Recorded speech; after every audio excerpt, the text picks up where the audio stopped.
10 to 20 kilometers of fallout range. But Akanksha, that 20 kilometers, you can never use it till at least our great great grandchildren come up, because that full area is going to be full of nuclear fallout for many years.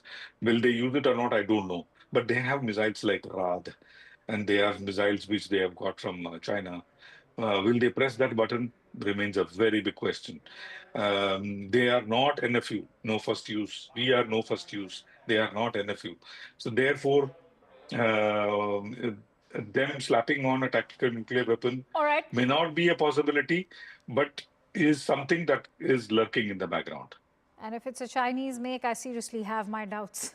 But going to request you, Group Captain, to continue staying with me. Ayushman, I believe, is bringing us some more breaking inputs right now. Ayushman, what's the latest that you are learning? Is there any confirmation coming in from the Pak Army? More updates coming in on this counter-strike coming in from India, Akanksha. What we're learning is that top Indian government sources have said that no less, no more, only custom match attack is the strategy that's going forward, which means you target us, we target you. That is the message coming in from top government sources. The Nur Khan Airbase has been targeted after Pakistan targeted the Pathankot Airbase. So it's a tit-for-tat action that India is taking, but clearly India giving a lot more damage to Pakistan. Also, what we are learning from the Pakistan government, top sources in the Pakistan government also confirming that these attacks have taken place. They have admitted to the fact that India has targeted their assets deep into Pakistan territory. So that admission also coming in from the Pakistani establishment. A huge embarrassment for Asim Munir,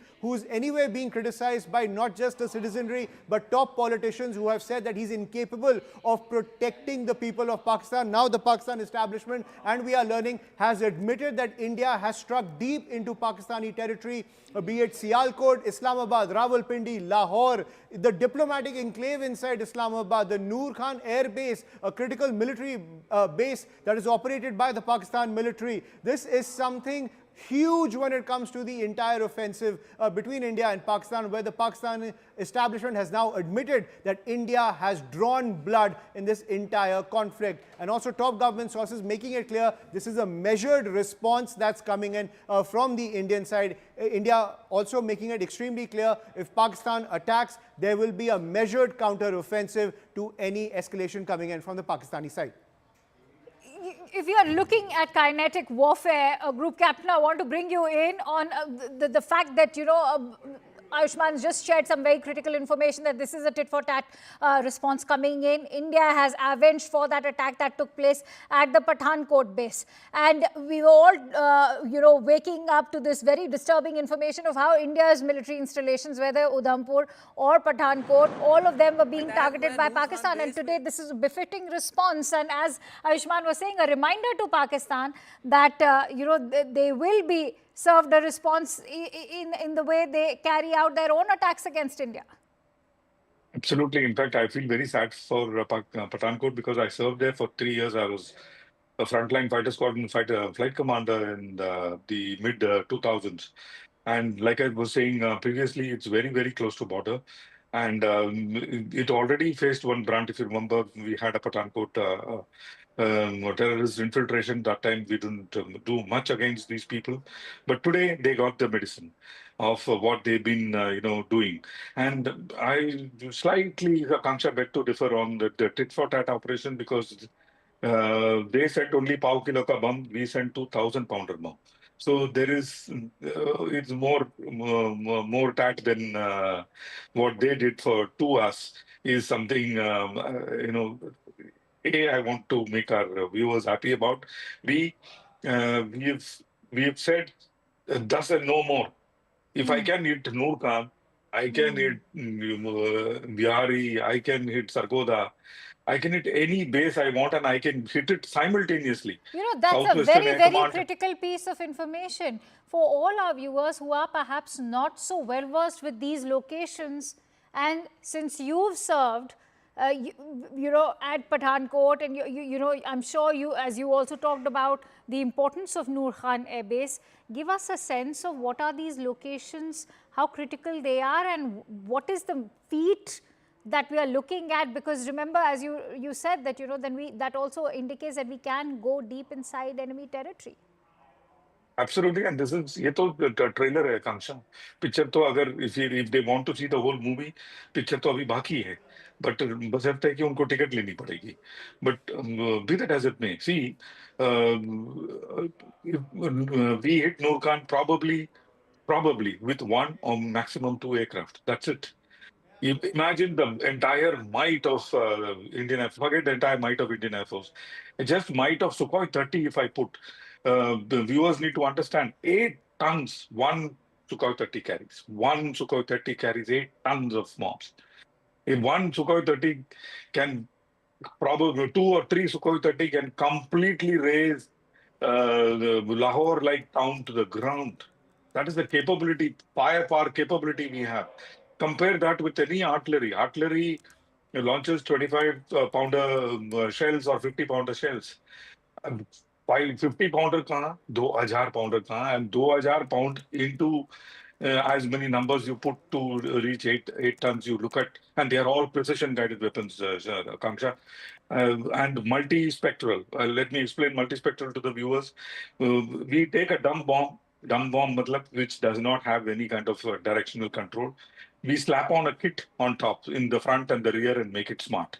The rear kit is the one which controls, and the front kit is the one which seeks and gives some kind of stability. What it seeks is what I put, and what I put is what I already have in intelligence. Suppose the intelligence changes in flight, I can change it.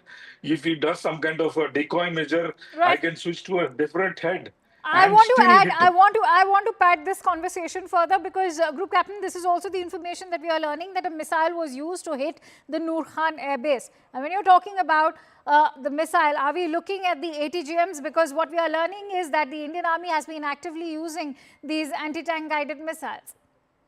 No, this Nur Khan is way far from for ATGMs to be used.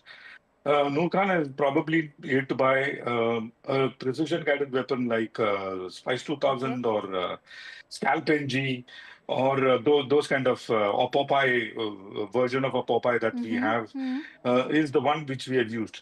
It could even be BrahMos. You never know because BrahMos is an interceptable weapon, and it comes down at 3 times the speed of sound. There is no way, no weapon in the world has the capability to intercept a BrahMos. BrahMos is Brahmastra. There is no two ways about it. It could well have been BrahMos, and we make it in thousand. Not like Pakistan who go with a begging bowl कि मुझे खैरात में Okay, missile okay. They they. No. I want to bring in a second guest who's joining us right now, Major General K.K. Sinha. Thank you, sir, for joining in. It does seem like a day of hope for India right now, and this is going to be, we've hit them, and we've hit them really hard. Major General Sinha, if you can see that explosion that's taken place at Nur Khan Airbase, what is your assessment of this explosion? Good morning and Jai Hind. I think it is a very good note on which I think I just got up after a very late sleep. Very good because 6 air bases and places starting from Sadar, that is Islamabad, up to Nurwal. It is quite deep. These are the heart of Pakistan. We are actually attributed on this. They tried to hit our military installation at Udhampur and Pathankot. Yes. It is on, it is actually in response to that. And the response is, I think, it is, in my judgment, more than 100 times what they try to do it. They were trying to hit our areas, thinking that they are just trying to provoke us. What happened on 7th and what happened today? These are something on 7th when it started 9 places hitting in just 25 minutes, unprecedented in the complete I have seen in the global history of military strike on anywhere. A very precious in 25 minutes.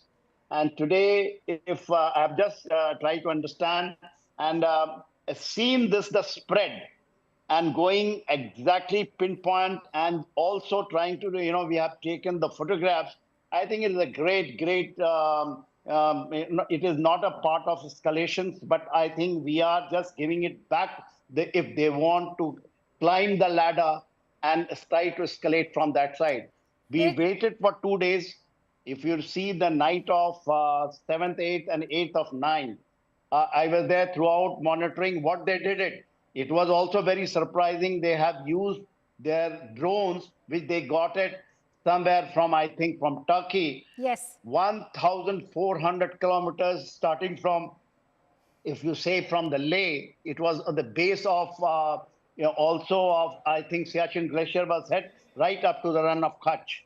So I think it's a very, very befitting reply. And we are just giving it back to them because we told them it is non-escalatory strikes earlier, which we did it on 7th, but they wanted to just increase it, misadventure, trying to probe in our areas with absolutely non-lethal type of drones, but we had casualties. They were using also the artillery fire in the area of Uri, Punch. I think there's a revenge, not as a revenge, but we are taking the escalatory ladder up. Let them try something else. They will, if they force us, we have to do something that, then the complete Pakistan will not only be devastated, but Pakistan will be broken, and balkanization of Pakistan is very, very near. And we can think even that taking POK back, Gilgit-Baltistan back, if they are giving us or forcing us to do that, we will be able to do that. But Major Sinha, I want to bring you in on that explosion, that massive explosion that's taken place at the Nur Khan Airbase. For that, I will request you to just stay with me. For our viewers, we are going to play it out again. And as Group Captain Vinod has been highlighting that this is no ordinary explosion. It also indicates that there was perhaps a dump of ammunition which has now been completely wiped out, destroyed and left to a rubble by India. Let's quickly listen in and have a look at those visuals. भाईजान नूर Khan base में आके गिरा है ये attack हुआ है नूर Khan base पे बिल्कुल घर के सामने अभी एक जहाज गुजरा है और ये नूर खान बेस के ऊपर अटैक हुआ है भाईजान नूर खान बेस में आके गिरा है ये अटैक हुआ है नूर खान बेस पे बिल्कुल घर के सामने अभी एक जहाज गुजरा है और ये नूर खान बेस के ऊपर अटैक हुआ है भाईजान नूर खान बेस में आके गिरा है ये अटैक हुआ है नूर खान बेस पे बिल्कुल घर के सामने अभी एक जहाज गुजरा है और ये नूर खान बेस के ऊपर अटैक हुआ है So, Major Sinha, two key takeaways from those visuals. First, Pakistan cannot deny this explosion because you have it straight from the horse's mouth. A Pakistani making that video, confirming that that strike has taken place. What we are learning from our government sources, that a missile was used to strike the Nur Khan Airbase. And what do you make of that intensity of that explosion? See, Nur Khan, what I can make it out, because I have seen a certain, similar type of explosion in Kargil during the Kargil war. Okay. The day I was on the air, just going to the headquarters, there was a strike in an ammunition dump by Pakistanis into the Kargil ammunition dump. It was just behind the headquarters. It is something like that. I think it is bigger than that, because I can see the, the flames coming into that area. The flames can be of two types. Either there is a dump which is having, your aircraft turbine fuel, or the ammunition dump. Nur Khan Airbase is a very, very important, because basically what they, this strategic area divides the area of POK when we talk it, and then the complete Punjab, if you're down below, because there are 4 corps which are generally located in this area, and namely these corps, when you say Gujranwala, which is somewhere nearby, 1 corps Mangla area, 1 corps. Then Gujranwala is there 30 corps. And when we say Lahore, I believe Lahore Askai airbase has been hit. Tekpura, if you come down before coming to the Norwal, just Multan to Kor. So this is a massive. These are massive. These are the core locations and core headquarters. Udhampur is our Northern Command headquarters. Pathankot is a brigade. There is a, I think, Air Force. We have got a strategic location of Air Force also. I think this is something very, very big, right. what we have seen No, on that 7. undoubtedly is. And you rightly said that this is a direct escalation in the ladder, and not just an escalation, it's a befitting response to how dare they even look at our own military installations in Pathankot, Udhampur and Jammu. And that's why I want to bring in Group Captain Vinod. Group Captain, what does it speak of Pakistan's own defense capabilities? We managed to repel all those missiles that they had sent out to target our own military installations. But what does it speak of their defense capabilities now? Yeah, so I was just going through my information sent out by some people. Nur Khan houses a squadron called number 6 squadron, Okay. which is air-to-air refueler. Oh. So it could be an air-to-air refueler, and that is a strategic target. And you have very few of them. We'll have to wait till we get more information, Yes. because the way the thing is spread out, have we taken out certain air-to-air refueler on ground? Is something needs to be seen, and it also houses another very sorry, strategic squadron called 12 composite squadron, and a 10 squadron, which is your electronic intelligence squadron. Oh. They operate an aeroplane called Phenom 100, and if I'm not mistaken, the Gulfstream 4. So these aeroplanes that we see flying all along the border, gathering intelligence and swooping into Indian territory with cameras and electronic intelligence equipment, are the ones operating out of Nur Khan. And like I said, the 10 squadron, which is MRTT, which is the tanker transport squadron, also called the Bulls. So these squadrons are established in Nur Khan. So very, very strategic base. If we have got the air-to-air refueler, I will be extremely, extremely elated, because then the F-16s and other aeroplanes have no extended stay and no extended range.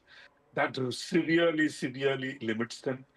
The counterattack could be in one of our bases in Chandigarh, Agra, or somewhere else. Okay. So that we need to be worried about. And that's But exactly what I'm going to be discussing. Nur Khan is really big. Right, right. Can I ask one question from Group Captain sure, Vinod, Major please? Sinha, sure. In fact, I have Yes, to yes, quickly sir. go across to Ayushman, who's joining me live from the newsroom. But before I do that, Major Sinha, perhaps you can pose your question to Group Captain. Yeah. Good morning, Vinod. Good morning, sir. Very good morning and very good. We are meeting on, of course, on a TV channel when something very spectacular has been done by our brave Indian Air Force. Because I heard, a passerby or someone who's there, he said that some aircraft came. He is saying he can see an aircraft coming in that area. Is it we have sent our aircraft over there, or it is just a BrahMos? We have, tried to stick them with the cruise missile. Just before you joined, sir, I was telling Akanksha, just before you joined, it could be BrahMos, because that is the one which has a jet engine, and rest of them does not have a jet engine. It has a boost phase, and thereafter it only glides down. And Major Sinha, information that we have received is that this is a missile attack. Okay. So MRTT is, I'm putting my money on MRTT, sir. MRTT may have been on ground, the tanker transport aircraft, and I pray and hope MRTT is gone. And that is severe blow on Pakistan. All right. So we are not included the airspace of Pakistan. So your judgment is that we have not crossed the airspace of Pakistan. Absolutely not. Okay, I believe Absolutely not. Ayushman has some more optimistic updates for us. Let's quickly go back to Ayushman. Ayushman, please go ahead. Akanksha, we're getting more information. It's not just the Nur Khan Airbase that's been targeted by the Indian forces. The Shorkot Rafiki Airbase is also under attack inside Pakistan. So Indian projectiles are also taking out those capabilities of the Pakistan military. But the Indian government also making it extremely clear when it comes to this counter-offensive that's coming in from the Indian side. Top government sources are telling CNN News 18 that initially the Pahalgam attack was an attack against innocent civilians. But when India launched Operation Sindoor, we didn't attack Pakistani military installations or any civilian areas. Pakistan attempts since yesterday, this is what top government sources are telling CNN News 18, were criminal acts. Since Operation Sindoor, they also attacked Indian civilian areas. Their crime list is very big, and Indian government sources making it very clear, India is making only a custom match attack. If you attack us, we will respond in kind, is the pitch that is coming in from top Indian government sources. They're saying that while initially they were targeting only the terror launch pads, Pakistan has escalated this entire offensive into targeting military bases as well as certain civilian areas attached to those military bases. So India making it extremely clear, if Pakistan moves up the escalation ladder, India will respond in kind. What they are using, and the term that top Indian government sources are using very frequently, is custom match attacks. Yes. And that actually, is the big differentiation if you were to compare it with the whole analogy of calling it a tit-for-tat one, which is something Group Captain Vinod was also saying. And Group Captain, I want to bring you in on that note. The messaging behind these attacks, before I get into the significance of the Shorkot Rafiki Airbase, I want you to shed light on the greater messaging as has been shared by Ayushman, inputs coming in from our Security Affairs Editor, Mr. Manoj Gupta, who's gone on to bring us this confirmation from government sources who have said that terror dens were attacked by India, but they chose to attack our military installations and our civilians and civilian infrastructure. Absolutely. In that morning, in fact, I was with Zaka, Rahul and Anand. I was saying the same thing. What is the matching target on Indian side for them to attack to save face? There is none. There is none, Akanksha. We have gone and hit 9 terror targets. मुंह छुपाने के लिए कौन से target पे attack करेंगे वो? And that is where I think Fauj has made a mistake. They should have gone for like last time in the Operation Swift Retort, some forest area and called it a day. And I think that time General probably had a little bit of brain reverted to inside his head. But this time General is not. Because they have gone for a target which I opened completely. In fact, I was with General the other day, completely a new can of worms. Because now I have the upper hand. And it is not like the word we are using, tit-for-tat attack. It is a matching attack. That means you hit my base, I will hit your base. And what I will hit your base, to what extent I will punish you, is now up to me. And exactly that is what we have done in Nur Khan. And you said we'll come to Rafiki. And Rafiki itself is another beautiful, it's news to me because, Akanksha, while I say this, I have goosebumps. In Pathankot, Rafiki was one of my target, and I know Rafiki like the back of my hand. If you put me blindfolded in Rafiki, I know exactly where is what and how I can. Then go ahead. Maneuver Go ahead. myself Go ahead. Shed light on why this has been such a critical target, and what is the significance behind targeting the Rafiki Airbase. See, firstly, Rafiki Airbase itself is the Nas of Pakistan. Because in 1965, there was one squad leader called Rafiki on whom the airbase is put. And he has been credited with, I don't know why, 5 Indian Air Force aeroplanes downed in some couple of seconds or something like that. So this particular base has been named against, on his name, Rafiki. And it, like he said, he had Hilale Pakistan and Sitare Zurrat. They are 2 very high, it's like Mahavir Chakra and Paramvir Chakra. So these are 2 awards given to him. And on his name is this base. There are 5 fighter squadrons there. And some of the frontline fighter squadrons are there. If we have hit Rafiki, I'm sure we have hit all those assets that are there in the Sikhi, at least a majority of those assets. I'm sure some of those assets are in blast pen, but some of the assets must be out in the open. we may have taken out a major chunk of Pakistani I Air have Force to quickly as go of across now. to Ayushman. Before I do that, Major Sinha, if I could bring you in. Major General, the point that I want to also make is that India is also avenging, as the messaging over there being shared by Group Captain Vinod is also that when he shared the significance behind naming that Rafiki Air Base after a squadron leader who had downed Indian aircraft. What do you make of the larger messaging? See, Khanshab, your colleague has given the name that, government has, basically released that in the custom match, attack, which we have done it. Custom match attack means last 2 nights, our response was there, which came out officially in the official briefing by the two our brave ladies, that we carried out 4 drone attacks and one, I think their radar was hit. And that was a drone attack. Now it is not very clear to me whether it is actual crossing the airspace, because some doubts are coming because of the guy who is just speaking, that he has seen something coming to the Rawalpindi and he has used a aircraft. But our assessment is that we have not crossed their All right, but airspace we're and we getting in have gone with. breaking inputs right now that Pakistan has confirmed that their 3 air bases have been struck. Let's quickly bring in Ayushman. Absolutely, Akanksha. So that confirmation also coming in from the Pakistani establishment that India has struck 3 air bases. One was the Nur Khan Airbase, then the Rafiki Airbase. Also, what we are learning is that Indian forces have struck the Murid Airbase inside Pakistan. So I'm sure our defense experts can shed more light on the strategic edge of targeting these particular 3 air bases: Nur Khan Airbase, Rafiki Airbase, and the Murid Airbase. So India also making it very clear, as we reported, and the information brought to us by investigations editor Manoj Gupta, the top government sources have said that this is a custom match attack. If you attack us, we will respond in kind. But clearly, India targeting Pakistan's military assets deep in Pakistani territory, and now a 3rd air base has been targeted by the Indian forces. The first was the Nur Khan Air Base, then the Rafiki Air Base, and now what we're learning, the Murid Air Base has also been targeted by Indian forces. Group Captain Vinod, Murid Air Base as well, the 3rd one. This is in fact quite a triple treat for India to wake up to in terms of all the latest updates. I'm extremely happy for all what I wanted to do all my life. Some of my boys did, Well, you're still so I'm part of happy for it them.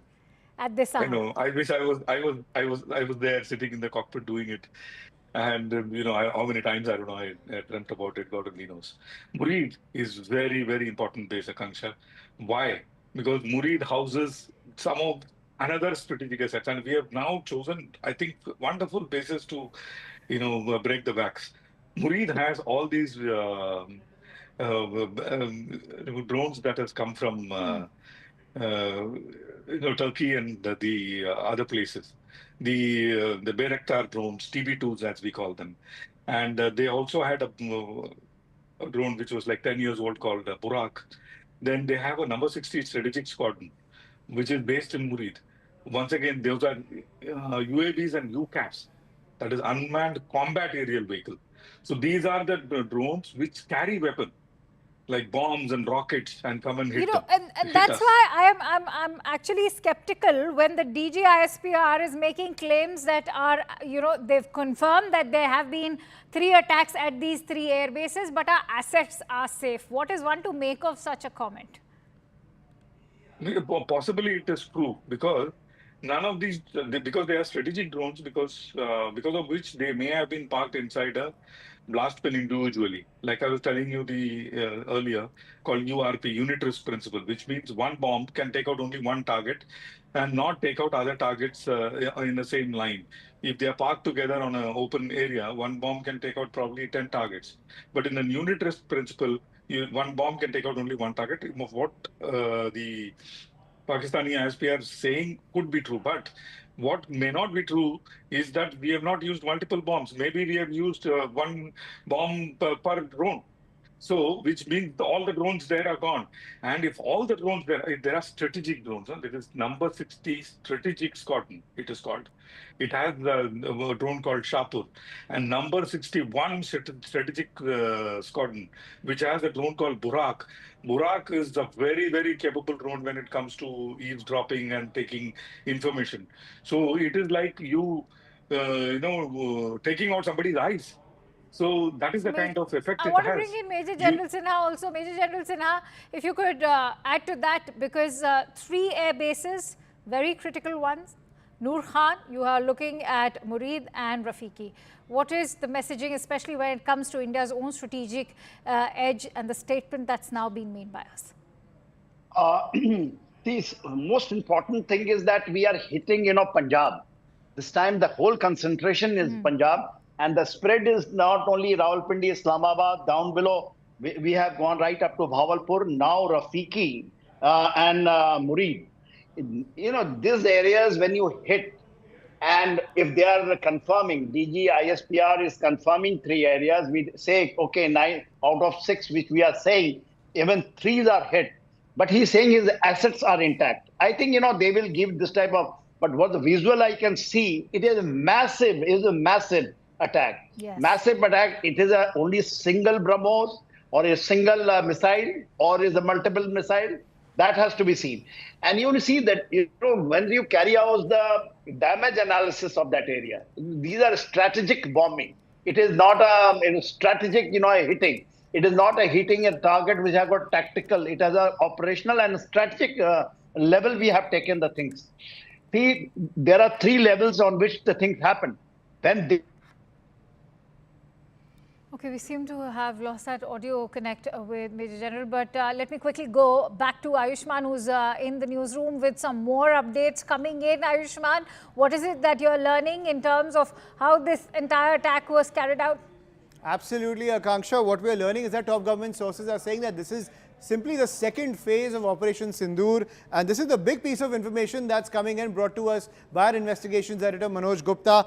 Air-to-surface missiles have been used by India for this attack. Air-to-surface missiles, very advanced technology when it comes to missile strikes used by India. The ordinances that are being used by India are extremely advanced. It's an air-to-surface missile that is being used by the forces to target not 1, not 2, 3 crucial air bases inside Pakistan. The Murid Air Base, the Rafiki Air Base and the Nur Khan Airbase. Also damage has been reported in Rawalpindi, Lahore, Islamabad, Shekhipura, Sialkot and Narwal as well. And all of these areas are seeing a lot of damage in crucial military centers as well as near some civilian areas as well. The diplomatic enclave inside Islamabad also taking a hit. But air-to-surface missiles being launched by the Indian side, that is the update All that's right, coming that's in. a big update coming in. I want to quickly bring in Group Captain Vinod. Group Captain Vinod, that's, I think, a massive update and insight that gives us an understanding of how India's resolve stands firm and is also being, in fact, fortified further by the kinds of these air-to-surface missiles. We have the BrahMos, as you were rightly also guessing. Take a moment to sort of weigh in on the other ones like Rudram, the Dhruvastra, the Nirbhay, and also shed light on their importance, how they are used for various ground attacks. Absolutely. In fact, I'm sure it is one of my squadron who did it, the 7th Squadron Battle Axis. If it is Battle Axis, then there is another beautiful weapon we have called the Crystal Maze. It's again a wonderful weapon. I've trained with it a lot. And I mean, as I say it, I'm extremely whatever. So I know it's an emotional moment for you. Yeah, it's an extremely emotional moment for me. So, and as I can, as you were talking to General, I was trying to zoom into the image. I can probably see an aeroplane burning. Tell your team to probably freeze it and have a look at it Okay. and do your own forensic analysis. Little off the shelf or off the cuff forensic analysis or back of the envelope forensic analysis that I can see is that it is an aeroplane burning. It could be a C-130 or it could be MRTT. Whatever it is, it's a great asset that is out of Saklala and now called Nur Khan, a place where Right. Indian Air Force has a lot of history, Right. lot of history in this base. compare this moment with the moments that you have witnessed in your years of service. How far have we come? Have we come far at all? Many are talking about how India has progressed in leaps and bounds after 2014. In the last 10 years, we've really fortified our defense. What do you make of this moment? A very, very long way. Akanksha, in Kargil, the longest vector I had when we had was a laser guided bomb called Matra. It had a range, and those days the range used to be huge, 10 kilometers. We used to say 10 kilometer ka range hai us bomb ka. And you have to come at very high altitude, and it used to glide down to the target, and you had to continuously illuminate it with a laser. Of course, it had its own, technological disadvantages where the aeroplane had to remain within the target, and at that time risk getting hit by an enemy air defense weapon. Those days What are do you gone. credit the rise of this kind of Indian warfare, the way it has grown, the kind of modern warfare and technology that we are now observing today through these visuals? Great question, Akanksha. We start the Air Force, not many people know, started with Chanda. Bombay के जो सौकार थे उन्होंने चंदा दिया था, and that is how we started Air Force with 4 aeroplanes called Wapiti. Wow. It was a written off aeroplane which we got from UK, and we started Air Force with 4 aeroplanes. The aeroplane's name was Wapiti, but the nickname was Water Pity. So we started with 4 Water Pity, and see where we are today. So this has come about. I would give a lot to polity. I would give a lot to money allocated to get this technology, but this has come about, Akanksha, because of real, farsight of the leaders of Indian Air Force in the yesteryears, the Deputy Chief of Air Staffs, because those are the people who sit down, and mostly Deputy Chief of Air Staffs that we have had have test pilots who traveled the world, who knew what technology was available, where it is available, and how to get it. So those are the people I would give credit to. The first of the long range vectors we got were cruise missiles. Then we started developing on our own, and we have such exceptional missiles which can go 600 kilometers, Right. which means I can go across Pakistan and hit another country without Pakistan even coming to know of it, and that kind of capability I possess today. Thanks to such great leaders that we had, who had that kind of vision, and the benefits of it, which we are reaping today without even crossing the line of control or international boundary. We are getting the effect that we desired, that otherwise we wouldn't have got by crossing the boundary. So Absolutely. it's Major General Sinha is back, as I can see, sir. Thank you for coming back. And Major General, what do you make of these visuals when we were just discussing, Group Captain Vinod and I, the kind of defense preparedness and our own offensive capabilities also. How far have we come today as far as Indian government's own defense preparedness is concerned, if we were to go by the visuals that we are viewing today? Kansha, the game changer is from 2016. Even in Air Force is concerned. 2016, I think, we have been fighting. Even I think Vinod, I don't know whether he was there, he was there in service, but I was just 2019. out from service, and not lot of TV debate on which the Rafale, when the Rafale was government to government contact was there.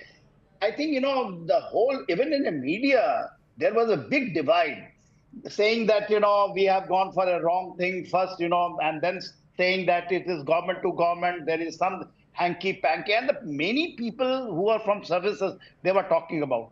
Today is a game changer. Rafale, just see how many squads we have added. And the capability which we have got is unimaginable. The second thing which I want to bring it out, that from in that time onwards, maybe 2012, because I was ADG infantry, looking after the major assets, and also we were going to the government that time, and on file it was written in 2012 that there is no money.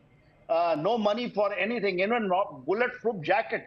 Today, can you imagine that we have got integrated two-layer air defense system, which 3 years back, even the drones were coming and hitting our Jammu airbase, and drones came. We were not able to shoot down. Today, with L-70 air guns, we are shooting them down. You are not even crossing, because I was asking, have we crossed the airspace? Now, Binod is a very experienced and a very veteran pilot. I know him, and a fighter pilot.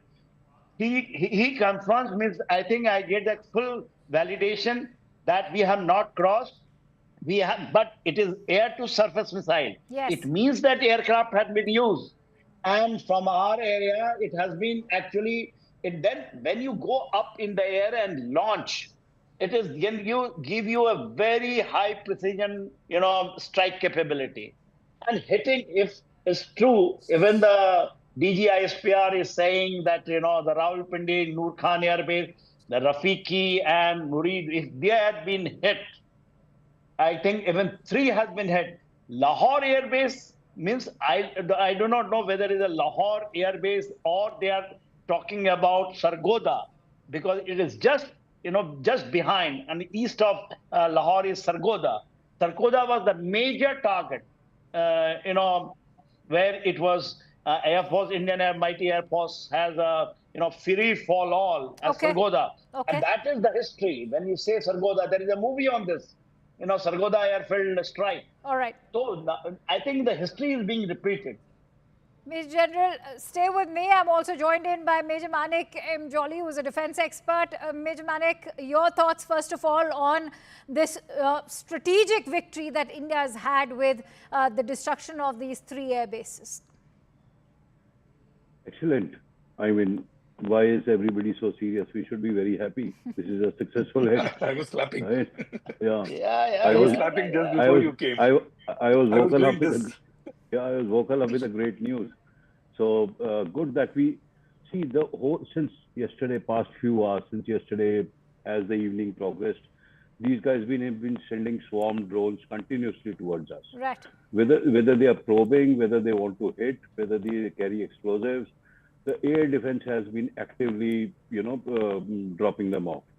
We had a complete wall around the borders, and they were maybe when you send a swarm, find 1% on something and get in. But we did a fantastic job. But what I heard that there was some intercept near Sirsa, which turned out to be serious. And obviously, we know as much as we also hear on media. Do not have any insider information. But going by you, even if that there was an intercept, or even this was swarm happening and these guys were just not stopping it, I think a major message was required to be sent. And this is that kind of message which says, we will not get down to your petty level of sending swarms and this and that. We will hit once, we will hit hard. So just keep imagining this, that you take one step, the way that we see in Hindi. So this will be the answer from our side. Well, and absolutely. taking out, And Major Manik, a moment to also reflect on the statement that's come in from the government sources to CNN News 18, who've said that this is going to be a custom match attack. It has been a custom match attack. Exactly. And yesterday late night on CNN only, I was saying, somebody was asking about what do you see this going on. I said, what is going on is India is standing as a tall, powerful chap, You even try and scratch me, I'll give you a punch on your nose that you'll keep bleeding for 3 days. And you keep again do that, we'll again do that. The mere quantum of how we are going to reply, that is the message we want to send. That you send one drone, we will take out your 3 air bases. That should ask them to calm down a little and start reflecting on what India wants from them, how they need to now behave. So it's a fantastic thing that has happened today.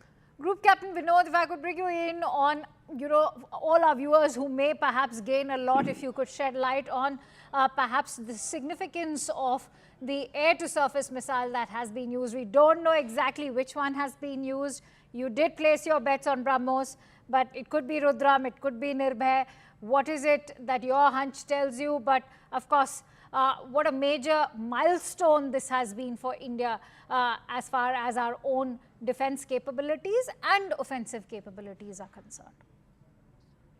It could even be a weapon called crystal maze, made by a country to which Pakistani cannot go because the Pakistani passport says to all countries except Israel. So it could even be Crystal Maze. And I am placing my bets actually on Crystal Maze and my squadron, which is 7th Okay. Squadron Battle Axis, who has done this. And if it is so, which we will come to know many weeks down the road, I'm extremely proud of the boys. And like I was saying, Kamsha, I think it is the MRTT that is gone. The more and more I'm looking at the visuals, and more and more I'm doing some kind of a, armchair forensics, which is, I don't know whether it is right to do or not. But the fact is, something of importance, either a C-130 or a MRTT, that is a refuel aircraft, is gone in the visuals that we are seeing, which is of Chaklala in 2012 or 13 or something. They changed it to the base called Nur Khan. Nur Nur Khan Khan. was there, I think, the second or first or second air chief. उनके नाम से ही रखा. So that time I was still in service, and answering the general's question, very, very thankful to God. S400 started as under my signature, one of the signatories when I was the director for air defense, and so is Rafale. So very, very thankful. In fact, last day of my life in the Air Force, I was briefing very Rajnath ji on Balakot, because we were one of the architects of Balakot. So extremely, extremely thankful that like all of us have lived a life which is worth living all over again and No, I again and totally again. understand your emotions today, and I join you in that moment of pride as a very proud Indian today. But Major General Sinha, if I could bring you in on the major defense acquisitions that India has made in the last decade. We've also had to pass several international hurdles. One that we've already seen with the procurement of S-400, where the United States threatened us with its own set of CATSA sanctions, which we were able to receive a waiver on. But not just that, you actually have several other acquisitions. If one were to look at, you also have the Rafale, and you're also looking at several UAVs. But if you were to specifically look at the surface-to-air or the air-to-surface missiles? See, we have to understand one thing, that whatever the strategic capability we have gained, I think, a lot of contribution is from Russia side, S-400, when the Russia is itself going for a war with Ukraine, even just before that, Putin came and he signed in hurry and just left. And, out of 5 units, he has given 3, which we have got, and it is doing a wonderful job. Second thing that, in spite of the pressure, that time, even Donald Trump was there, he was threatening. We conceded one thing, because he told that time, because Chabahar was coming and he was saying that the Iranian oil you will not take. We agreed. But we have not conceded the point as far our weaponry is concerned, especially S-400. Binod says he was also the signatory of that. I know a gentleman who was the DG, because I was also ADG infantry. He was a DG, air defense regiments of part of our army. He has a great contribution, greatest contribution, because the integration of air defense system with matching, it is Barak 8 has come. Can you imagine Barak 8? Barak 8, yes. Barak 8 has come. IGLA has just, before this thing we have started all this, what we are doing it, IGLA, a new generation has come from Russia when they are fighting. See the supply. I will not name it because it will not be ethical to say what we are getting from Israel, but we are getting a lot of things from Israel even now. Americans are giving. Yes, So, and that's why this point becomes very critical at a time when Donald Trump is very keen on increasing our defense procurement, especially when it comes to New Delhi looking towards Washington. But what does it speak in the current scenario where we've seen how the Russian make, the French make, or even say the Israeli makes are also being equally good? Yeah, the French one, which I say, basically the Rafale part of it, well, actually it is totally conceived, done government to government from 2016, and then, the way it has come, we have seen the flying of Rafale in India, and then getting operationalized, when there was a face-off. Galwan, that was the northern border, we had a face-off with Chinese. When it landed in India area, and record time, it takes a lot of time to actually, when you put an operationalization part and integrate with your own system. It is not a joke in war-like conditions, because what was happening in the northern borders that time, Rafale getting integrated. And now when the Rafale is attributing everything in the Western Front, especially in these areas you have been naming, I'm amazed. I'm amazed because we all understand, because all three of our people are sitting, it is not done in a record time like this. It is All not right. possible. All And right. then integrating, if he's saying that BrahMos has been, so if air to surface missile, is it BrahMos from the air platform has been launched, Vinod? Possible, sir, from a Su-30 or a critical means from Mirage 2000. All right. Okay, okay. We are awaiting confirmation on that bit. And I Yeah, can I'm see. just guessing. Okay. I can see Stephen Golub, and who is an international affairs expert, has also joined in. Good to see you, Stephen. But I'm going to come to you in just a bit. We're getting in some very critical breaking inputs. Let me quickly bring our viewers up to speed as we are learning that, in fact, intelligence sources have told CNN News 18 that Pakistan fired 6 ballistic missiles at Punjab, at the state of Punjab. 6 ballistic missiles were fired by Pakistan. All have been intercepted by Indian forces as India continues to expose Pakistan's propaganda offensive against India, because the DG ISPR has claimed that India fired 6 ballistic missiles on its own Indian cities in the Indian state of Punjab to target the Sikh community. So if you can see the kind of rabble-rousing that they are trying to do, also trying to stoke communal tensions within the country, that's already started. Top government sources also saying that Pakistan is stooping to a new law to create communal divisions in India. I take that with Ayushman. Ayushman.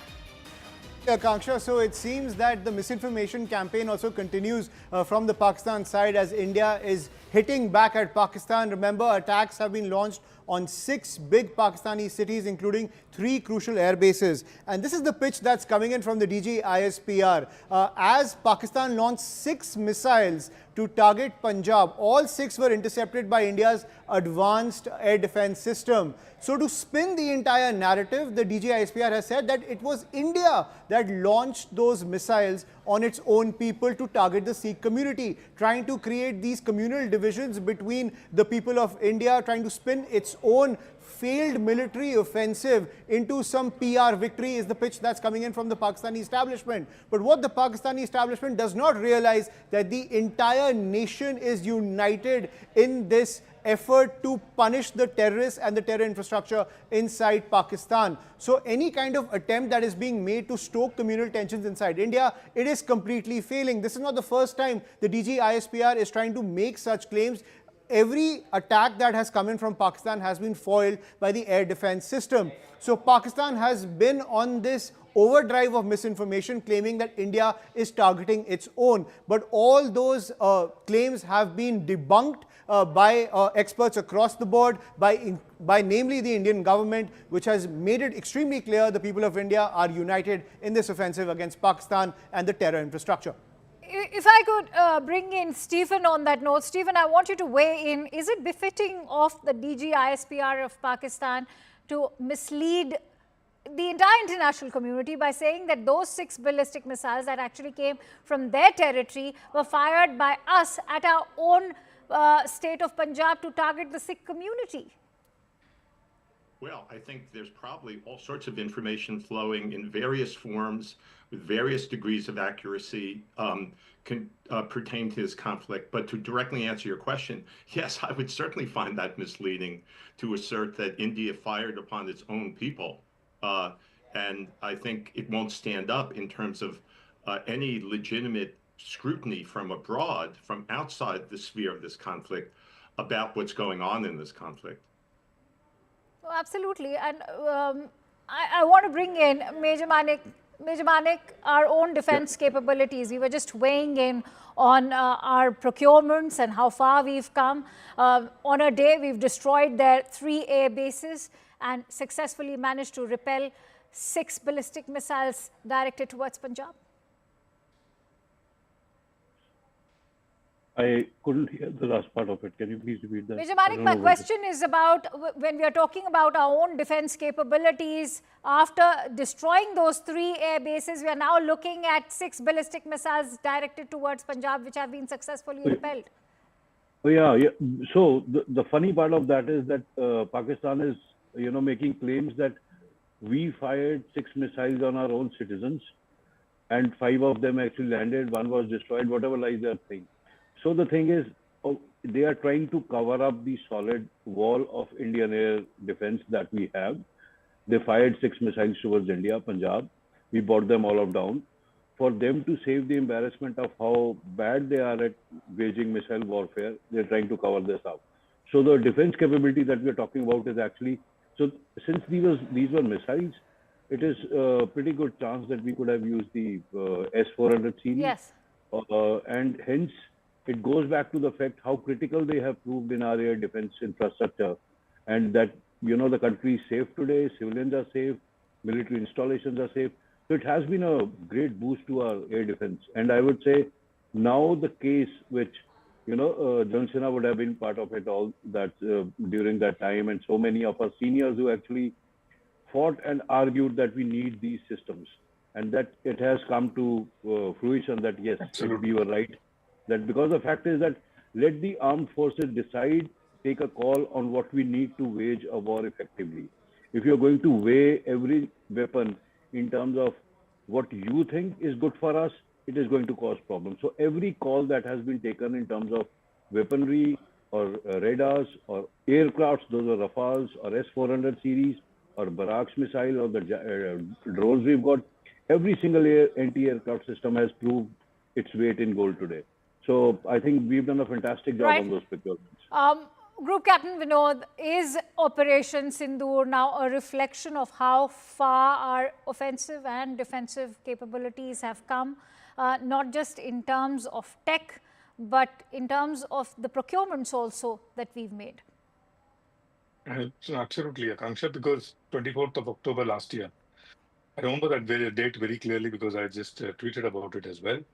To one of the journalists, and later sometimes to Anand, I have talked about ad nauseum the importance of air defense. I said, if you don't have a credible air defense, might as well hand over your country to the enemy on a platter, because air defense is such an umbrella which will keep you, not getting wet from any kind of rain, sun or sand. So that is the kind of capability air defense has, and it is a very, very and an extremely important aspect of a country. If country can today stay together, like General mentioned, not end up in balkanization, which it looks like Pakistan is heading that way, is because of not having a good air defense. So, I mean, as much I can emphasize about air defense is less. That's one. Second, and which is also the most important aspect, is something called mass mixed mobility and connectivity. Mass is you need to have en mass air defense.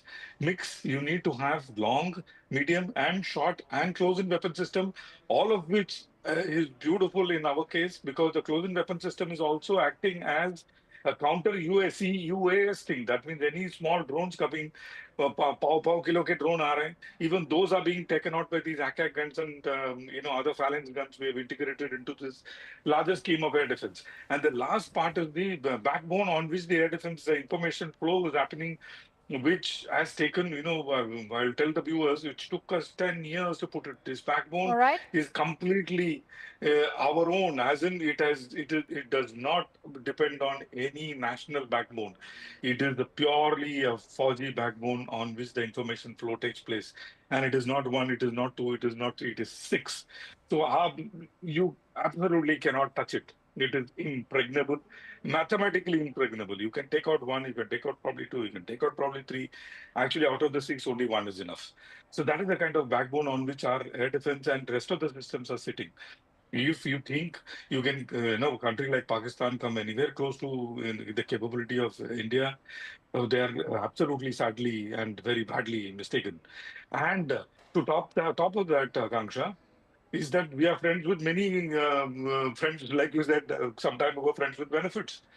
And so we are friends with French, we are friends with Israel, we are friends with America, we are friends with Russia. You know, that's We are friends exactly the across the point I was aisle. about to take forward with Stephen. Thank you for talking about friendships, because, Stephen, today we see while India's own indigenous capabilities have really come a long way in the last decade, thanks to DRDO, but take a moment to reflect on our defense partnerships, whether it is with the United States, even Russia and Israel, and France, have all helped and jumped to India's rescue as well.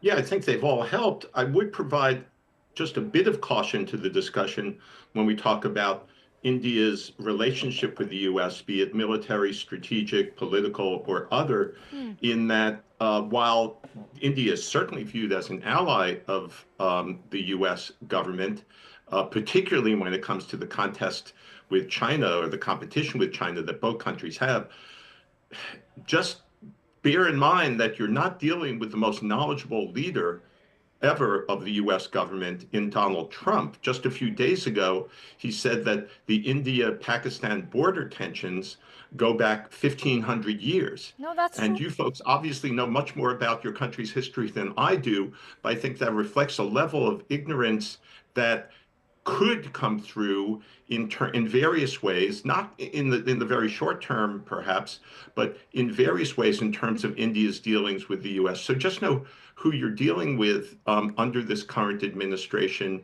even though there is an alliance there. No, I think that's a critical point, which is why I think, India has made it amply clear that this is going to be our fight. And when it comes to Kashmir, they're not going to be welcoming any third-party mediation. India has made it amply clear. But I want to actually bring in, Group Captain Vinod, if I could bring you in on that point.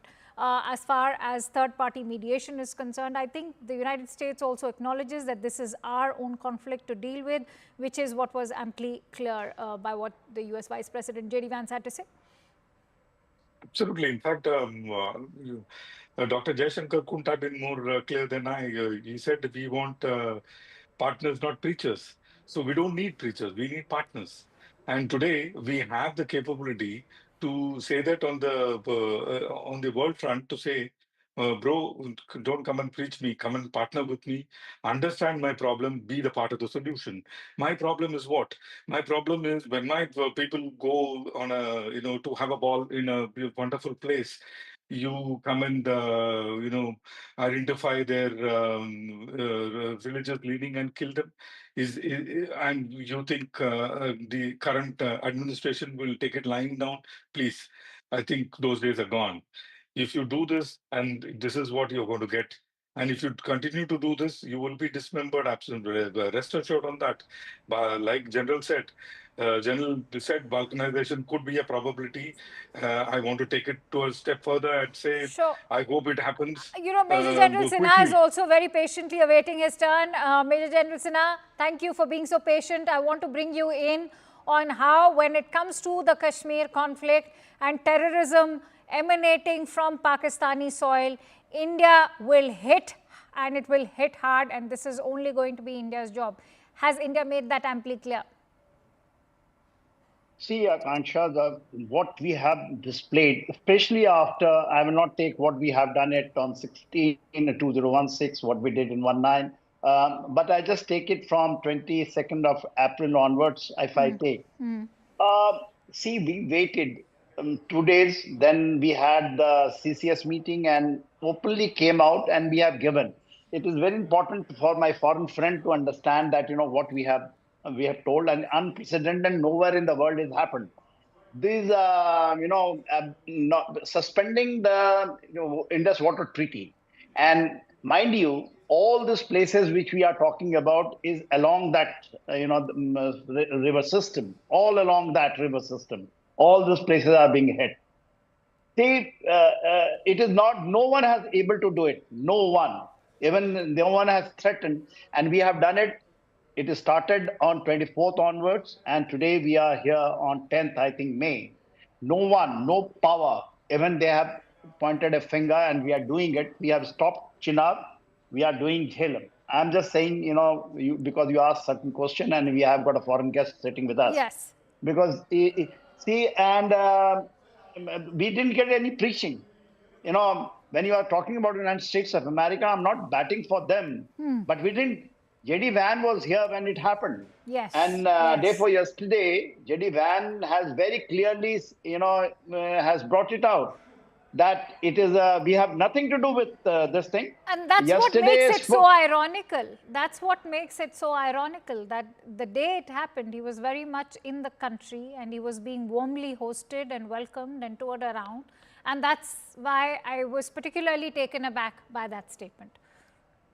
Yeah, Akansha, second thing is that, we are displaying to, especially when we call third world used to be, now we say, global south, the strategic autonomy which we have taken, and it is just not because we are just making or preaching someone, we are practicing it with the strategic partnershiping with everyone, even the adversaries who are, with the crossroad.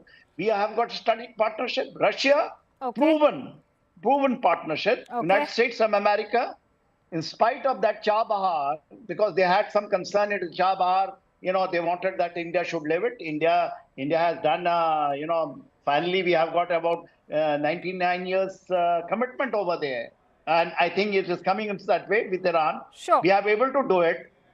So basically what we are, exhibiting, and thank God, I say that 22nd April is a bad day for Indian history, but the resolve thereafter, and 9 May onwards, if you see what we are doing it without speaking.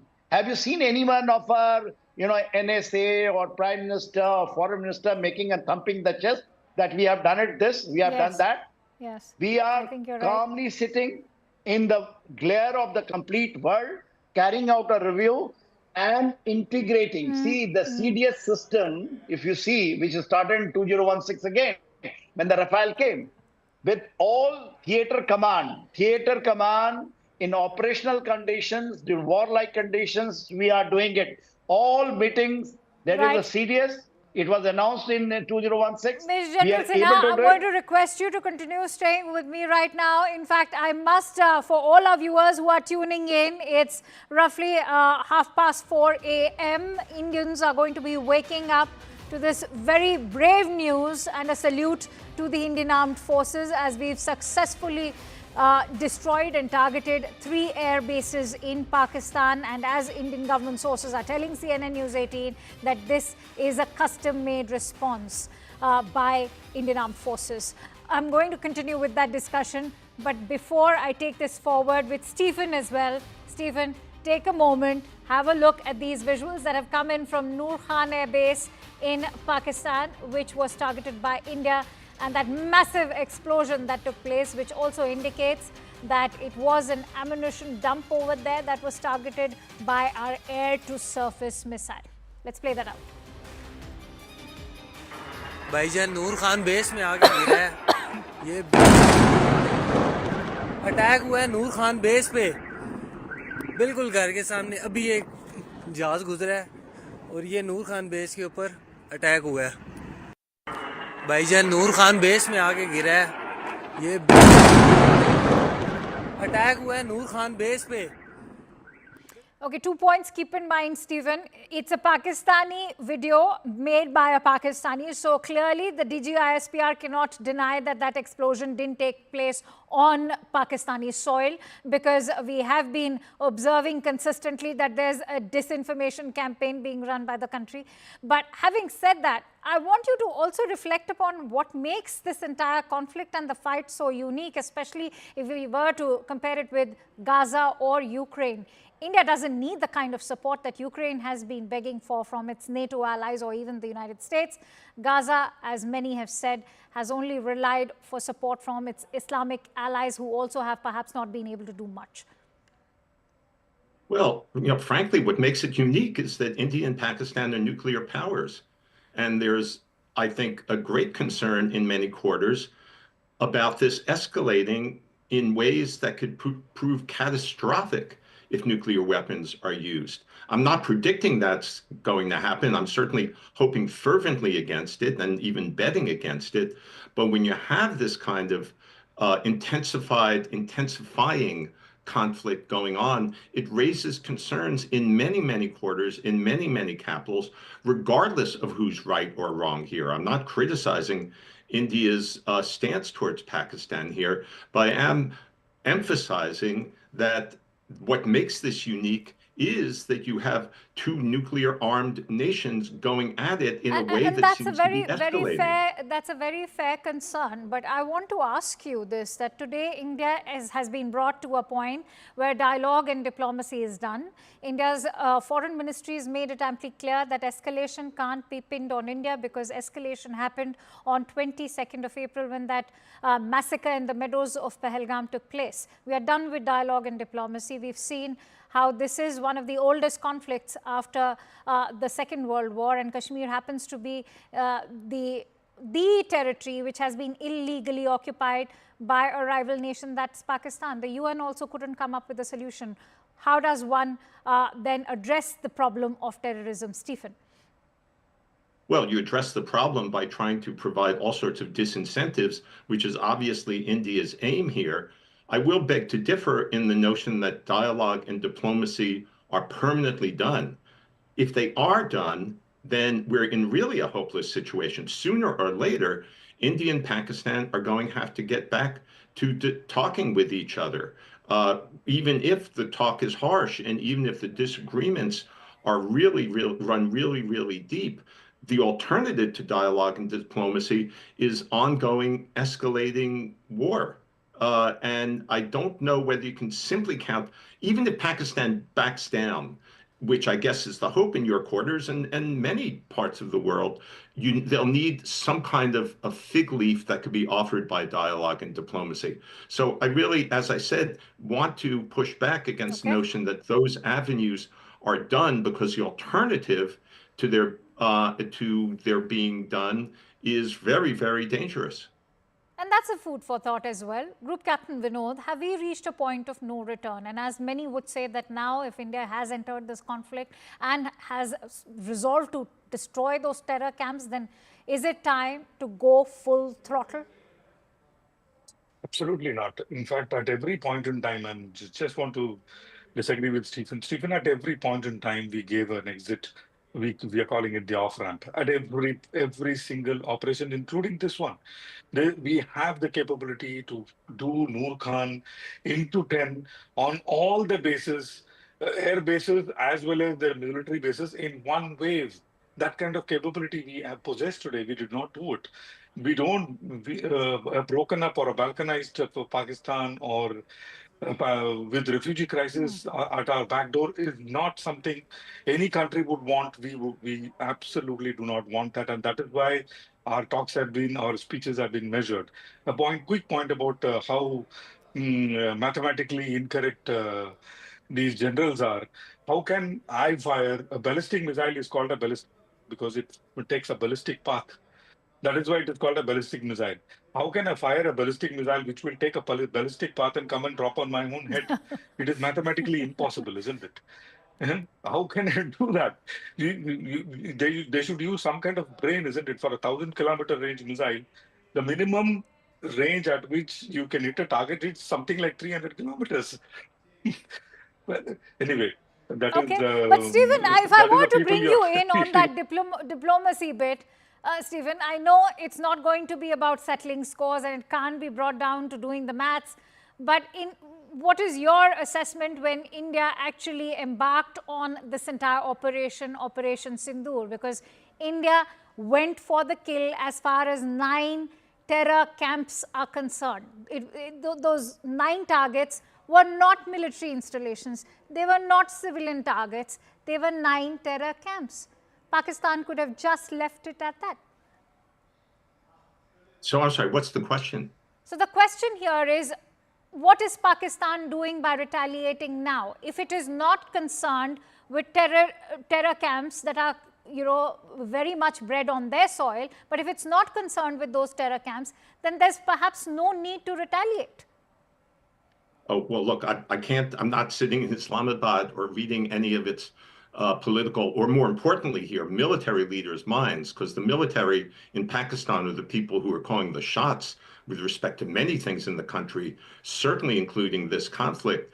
But I think what I'll speculate about is what's going through those military and political leaders' minds is a degree of saving face, which actually probably influences a lot of conflicts, that they felt they'd lose so much face in the face of India's attack, which again, I realize is in response to a horrible terrorist attack, killing many innocent people in Kashmir.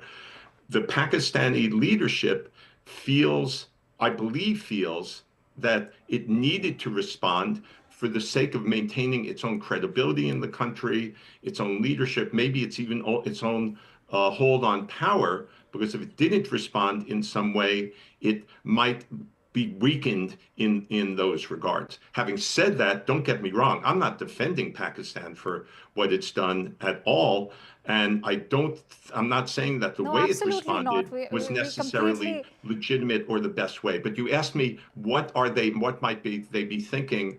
I think they're thinking about their own survival, their own credibility, their own strength within their own country. And that's what these counterattacks might be about. Major Manik, I'm going to give you a quick 1 minute. I know, because we have some breaking inputs coming in, but do you think this is just a face-saving attempt by Pakistan, or is this also retaliation to defend the terror camps that they have been harboring so far? This is retaliation, definitely. Where do they land actually? They always want to maintain that thing that we don't breed terror, we don't support terrorists. But the funeral, do you remember the funeral that happened for these terror leaders? The entire military brass was present there. Their coffins were placed in national flag. They were given hero send-off, which was an acknowledgement of that these people, the terrorist leaders and their families, are not thought of as terrorism or families. They are thought of as national leader, part of their administration, which are due state funerals. So they have to prove it to these tanzeems, these terrorist organizations, their people, that we are aligned with them, even whatever they can keep saying in front of at global platforms, irrespective. All right. So this was retaliation, and yes, they are getting back at that. All right. I have some breaking inputs coming in. What we are learning is that Pakistan's airspace has been closed to all types of air traffic. Airspace will remain shut until 12 noon today. This is the big breaking input that we're bringing to you. Clearly goes on to indicate, Ayushman, that this is a very tense situation over there across the LOC. Ayushman, can you hear me? Yeah, Akanksha, I can hear you. So basically, the development that's coming in from Pakistan is that in the wake of India's counter-strike, where we have crippled 3 crucial air bases, now Pakistan has closed its airspace to all kinds of air traffic. Airspace will remain closed until 12 noon today is the information that's coming in from the Pakistan Airports Authority, which has now closed the airspace. But remember, Akanksha, also when Pakistan launched its first counter-strike, commercial airliners were still running above the skies in Pakistan. They were clearly using those air carriers as civilian shields, and that entire point was exposed by the Indian government. Vikram Misri also pointed it out, and the entire Indian establishment highlighted the fact how Pakistan was using civilian carriers as shields to launch that counter-strike against India, to punish India for Operation Sindoor 1.0. And clearly in this case, feeling the heat, feeling the public pressure, now Pakistan has resorted to close its airspace for all kinds of air traffic as it tries to secure and tries to take stock of the damage caused by India's counter-strike. All right, Group Captain Vinod, what do you make of this decision that's been taken? Is that a direct indication of the kind of damage that's been inflicted upon the 3 air bases? Or could be Akanksha, pressure from international civil aviation. All right. Which is quite a bit high. I mean, it does happen in IQ. Maybe IQ has weighed down on Pakistan to shut the airspace down, because in the hot war condition, if anything like friendly fire happens either by Pakistan or us, then it will be a catastrophe. It could be an IQ. I don't know. All right. If I could bring in Major General Sinha. Major General Sinha, what is your assessment of the thought that's gone behind shutting the airspace? Clearly, Pakistan is on tenterhooks. Yeah, and I think, we have able to expose the Pakistanis hypocritic, the step they have taken. If you remember the briefing at 5:30 by two brave ladies, then she brought it out and she have shown the live streaming of the air traffic that time when the things were coming right from Karachi, going right up to Lahore. And that was, these things are also seen by the complete world. The idea is that time it exposed that they are trying in the shield of this air traffic they are doing something, because the strikes were coming that time, all these drones which were sent to India, and they had the air traffic on. Now they two possibility. One thing is that um, first thing they want to hide. First thing they want to hide it from the public glare. After the seventh strike, the May strike, which was in the public glare, everyone has seen. Now only one eyewitness has been giving the live stream of Nur Khan Airbase, which we can see. But as far as Rafiki is concerned and Murid, we haven't got any live feed. I have not seen because it's not coming in our channel. The point is, Pakistan doesn't know how to, because it is so novice. Can you say, what Binod was bringing it out, that anyone who's in sense can say that you have fired your own missile in your own area. How you will do it, I do not know. So this is what the standard of Pakistan military. And if you allow me, then I will just try to just quickly just bring out something for Stephanie, because I have we are a map to speaking. go to, but I'm going to give you that time, sir. Go ahead. Is very important. Foreign guest is there, never, because it sees the mindset of what exactly the West is still trying to do it. See, Stephen, what you have brought it out. Basically, you have said that two nuclear armed countries, they're in conflict. If you don't talk, we have never stopped talking to them diplomatically. 2016, when we have taken the strategy that terror and talk will not go. Do you say that the Pakistan says, okay, terror is stopped, and you have hit 9 places, all this terrorism, which they are making the statement. Why can't they we'll start talking to them.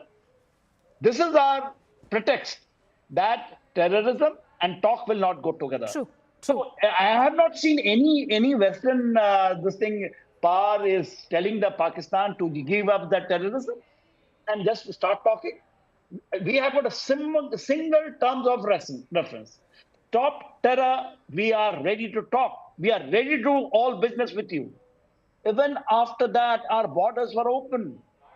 Atari border, people were coming. How many Pakistanis were they getting visa? They were getting the treatment here. We never stopped. This is the first time it has happened. So it is very good to lecture, a country who are in a very, very, absolutely in operational condition.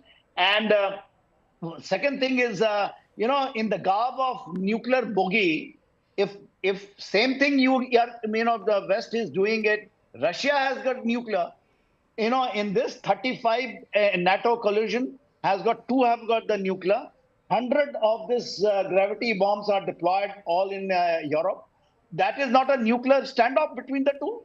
Right. And then you say that, just because Pakistan keeps threatening, India has not officially used a single N nuclear. in their own statement or anything which we are Yes. carrying out operationally Yes, in the fair ground. enough. I'm going to, in fact, bring Stephen in on that note as well. But I'm going to request you people to, in fact, pause on to those thoughts. Many thanks to you, Major General Sinha, for joining in. Thoroughly appreciate your insights. In fact, we're getting in some breaking inputs right now. Top government sources are telling CNN News 18 that Pakistan has lost major air assets. According to available information, after the attack, they could not even start their machines. That is the big breaking input that we are bringing to you. Remember, contrary to the claims that are being made by the DG ISPR, who's gone on to say that yes, 3 attacks at 3 air bases did take place, but there was not enough damage on any of their assets and that they remain safe. Government sources now coming up with that clarification to CNN News 18 that that's a lie which is being peddled. Ayushman sheds more light. Ayushman. Absolutely. Pakistan has lost those major air assets. 3 crucial air bases have been decimated in this counter-strike coming in from India. And not just these 3 air bases, several key cities also facing the heat as India launches this counter-strike. Air-to-surface missiles, Akanksha, have been deployed by the Indian forces to punish Pakistan for its drone strikes which took place hours before India launched those air-to-surface missiles. We saw that how the entire border got lit up by Pakistan when it launched those drone strikes. But everything was intercepted by India's superior air defense system, our S-400s, our Akash systems. But India used its own air-to-surface arsenal and assets and has wreaked havoc inside Pakistan. 3 major air bases have now been neutralized by Pakistan, by the Indian forces in Pakistan, and top government sources indicating that their air assets have been severely compromised. Let's get you an overview of where all India has struck, ladies and gentlemen, when it comes to this counter-offensive, which many people are calling Operation Sindhu 2.0. Islamabad, the Nur Khan Airbase, one of the key air bases in the military headquarters of Pakistan, that is Rawalpindi. Then is the Murid Airbase in Chakwal, right next to Rawalpindi, another key air asset that Pakistan controls. These right next to the border with India, crucial for Pakistan's air operations when it comes to taking on India. Then Sheikhupura also targeted in these strikes, these air-to-surface missiles that India has been able to launch on Pakistan. Then is the Rafiki Air Base in Shorkot that has also been neutralized by this attack coming in from India using air-to-surface missiles. India wreaking havoc on Pakistan, taking revenge for what it did earlier today when it came to lighting up the border and taking on all those different cities along the border.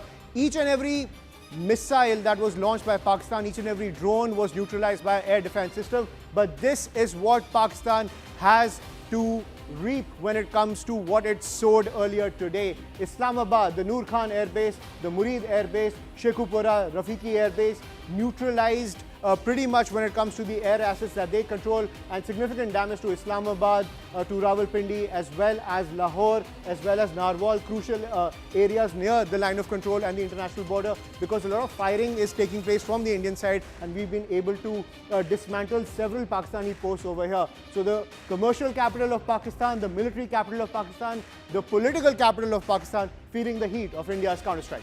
Akanksha. That's a very significant, I think that's a very significant point that you've made. Ayushman, if I may just request my team to go back to that map.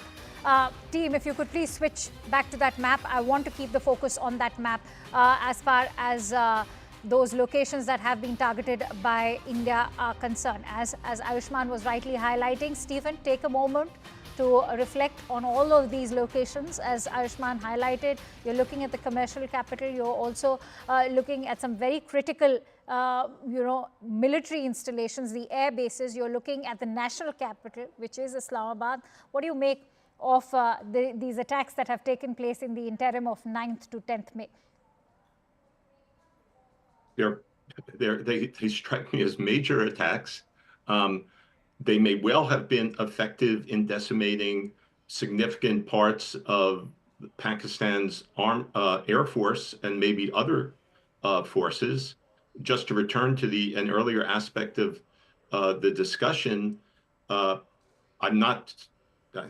don't mean to lecture, and I'm just stating my opinion here. Right, sure. But it's, as I've said, one way or another, directly or indirectly, formally or informally, unless this thing were to keep escalating forever, there will need to be some discussions. Now, I suppose there's an outside chance Pakistan will simply throw up its hands without saying anything to India, give up without saying anything to India or the world, tell its people that somehow it accomplished its goals in this back and forth by overstating vastly what it accomplished through its own military actions. There's a possibility that that's the route it will go, but there are many, many other scenarios in which the two governments, one way or another, will need to talk to each other, even if it's just a matter of Pakistan trying to save face by saying it negotiated or reached some kind of a halt to these hostilities with India. And the alternative is, as I've said, very, very dangerous. It's not just a matter of two governments deciding we may go nuclear. All sorts of things can go wrong when nuclear powers are at odds. Just to pick an example from my own country's history, if not for the wisdom of a Russian colonel years ago, when mistakenly the radar in the Soviet air system indicated falsely a nuclear attack on the way from the US. If that colonel hadn't shown the common sense of saying, no, there's something going wrong with our system here, I'm not going to declare this a nuclear attack. If not for his wisdom, the US and the Soviet Union can decimate each other. So things can go wrong even if neither government wants to escalate. When things are very, very tense, they can go wrong due to a miscalculation by a lower level officer, due to misreadings of radar or other technical information. And that's why it's important to keep avenues of communication open, even if they're not being used right now. Okay. I'm going to now bring in Glenn Carl, who is a former CIA officer, joining me live on the broadcast. Glenn, very good to have you here on CNN News 18 today. We speak on a morning which is very optimistic for all Indians. There's a sense of pride for our Indian armed forces. A major victory at hand as India has struck back and struck hard at 3 air bases of Pakistan. If you can see my screen, all of those locations, one of them also being at the national capital of Pakistan. What do you make of all of these strikes that have taken place? Well, as everyone knows or is watching, this is the worst or most serious clash in decades. I think the reasons probably are the changed nature of the Pakistani government and officer corps, but also the changed nature of the leadership in India. India being more nationalist than in the past, and Pakistan being more Islamist. So that is alarming, and the pride that one can rightly feel in one's armed forces doesn't diminish the danger that I think is greater now than at any time for 25 years or more. Right, but when we are saying that, India has reached a point where terrorism from Pakistan, and when we are talking about terrorism emanating from Pak soil, you're looking at not just those camps, you're looking at funding, you're looking at training. India has perhaps also had enough, and that is the messaging behind those attacks. I'd like your thoughts. Well, one certainly would understand the sentiment of and wanting to put an end to the endless suffering that the terrorism causes and destabilization. But India is in a dilemma that any state faces confronting a terrorist threat, and in particular has a greater problem in that its neighbor is a dysfunctional government and society.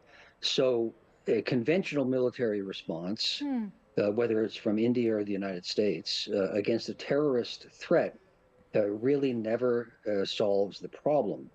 And were the war to become even worse and India to to be victorious, as I imagine would be the case, that would probably invite greater problems yet, because certainly India doesn't want a state collapsed on its border rather than a troublesome one. So it's a terrible dilemma. What a state is to do about terrorism. The only solution is unsatisfying because it takes many years and should happen out of sight by intelligence services countering and trying to disrupt and break up terrorist cells and organizations, and a longer term, much larger effort to somehow change the conditions that lead to the terrorism. Okay. And no state has succeeded in doing that. Okay, I have some fresh updates coming in, and let me quickly go back to Ayushman, who continues to stay with us. In fact, we're getting in some breaking inputs as we speak, and some big ones. As what we are learning is that multiple drones have also been hovering over Islamabad, Rawalpindi, Sialkot, Lahore and Peshawar. What is it that you are bringing to us, Ayushman? Absolutely. That is information coming to us from our investigations editor, Manoj Gupta. Akanksha, it seems Operation Sindoor 2.0 is not over yet. And now what we are learning is that, as you were pointing out, multiple drones are still hovering over Islamabad, Rawalpindi, Sialkot, Lahore and Peshawar. The crucial cities in Pakistan, and also crucial areas where a lot of terror operations have also emanated from, namely Sialkot and Peshawar. And now what we are learning is that multiple drones are still hovering over Islamabad, Rawalpindi, Sialkot, Lahore and Peshawar. This is what top intelligence sources are telling CNN News 18, that Operation Sindoor 2.0 seems to be far from over as we are hitting the morning. Now what we are learning is that multiple drones are hovering over Islamabad, Rawalpindi, Sialkot, Lahore and Peshawar. So what is the road ahead when it comes to these drones which are hovering over these crucial cities after so much damage has been done by the Indian forces with the launch of the air-to-surface missiles? We'll have to wait and see how that plays out, but it seems the operation is still not over. Absolutely not. Let me actually take that question with Major Manik Jolly also, who continues to stay with us. Major Manik Jolly, it seems like this is going to be a long night for Pakistan. Yeah, it does seem like that, because I was just reading, there's a platform called Bolan News, and they're saying just 20 minutes back, another suspected Indian missile strike has been reported near Kahuta, a high security area close to Rawalpindi. So this was famous because A.Q. Khan